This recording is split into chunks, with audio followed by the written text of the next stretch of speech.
For Crema Media's Polity, I'm Sane Dlamini. Researcher and analyst Professor Raymond Suttner joins me to discuss his column titled In a Pandemic, Openness and Compassion Must Be Part of Democratic Leadership. Welcome, Raymond, and thank you very much for Thank your you. time. So, Raymond, you refer to the advice we are giving relating to combating the spread of COVID-19 as bearing a humanistic element. Is that not far-fetched or romantic? Well, we are being asked to do things to protect other people. And other people are being asked to do things that protect us, like wear masks, keep social distance, and various things like that.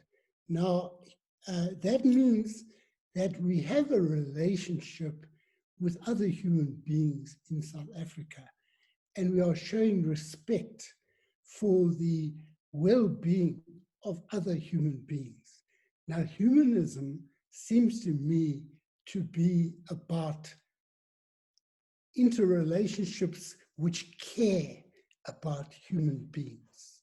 Now, fundamentally, when you take the trouble to wear a mask, you're being humanistic. When you don't take the trouble to wear a mask, you're being anti-humanistic.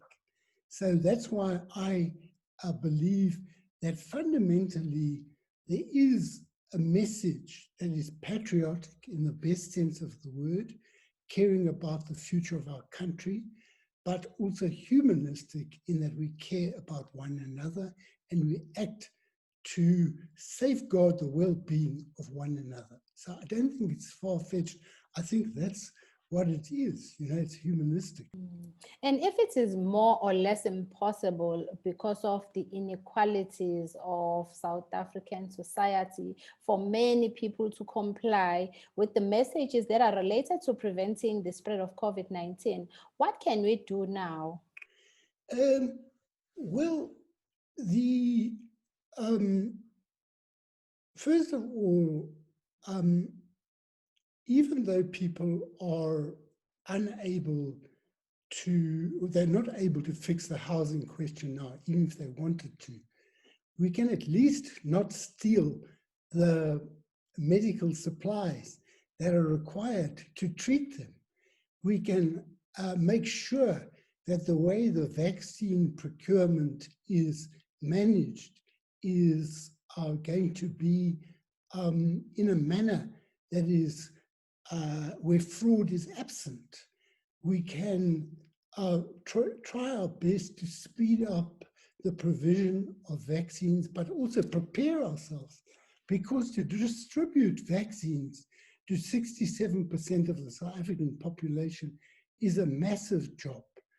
I don't think that there's ever been so big a mass vaccination in so short a time in South Africa. So it's very urgent and we can do things like that. But the main thing is for law enforcement to act to ensure the biggest danger, one of the biggest dangers we have, since we can't deal with the inequalities, one of the biggest dangers is that the relief measures are not reaching people.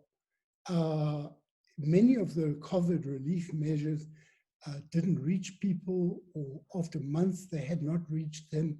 And we need to ensure that find ways of managing that have integrity in the sense of honesty, but also integrity in the way they are performed. And Raymond, you are always critical of the law enforcement, the police actions during the lockdown. Are you not blaming them for the conditions that are not of their own making, where people are forced off the streets into shacks? Well, that is true, that it's not the police that makes it impossible for them to live in an environment where they can stay off the streets, where they can practice social distancing. But what is in their power is to enforce that law within the terms of legality. In other words, not to assault people, not to kill people, not to make them do physical exercises that humiliate them and are difficult, So what the police did, what I believe has been inadequately reprimanded by the government, is to act beyond the law. And what we are requiring is not that they don't enforce the law, but they enforce the law within the terms of their mandate as a police force that has to act within the law of the land. And lastly, since you wrote the column, there have been reports now of firming up agreement on the availability of vaccines. Are you now satisfied? Well, it remains very unclear. There is a report today about South Africa not being able to get AstraZeneca, the one vaccine that they say they're rolling out. They can't get it from the source they claimed they were getting it, and the only one that can supply it is India. Now, India has undertaken to supply a small amount, so it remains untransparent. Although the president spoke about this vaccine being a life-saving campaign which will be embarked upon, there remain a number of areas that are untransparent, and that, to me, is a problem. There was Professor Raymond Suttner speaking to Creamer Media's Polity about his column titled, "In a Pandemic, Openness and Compassion Must Be Part of Democratic Leadership."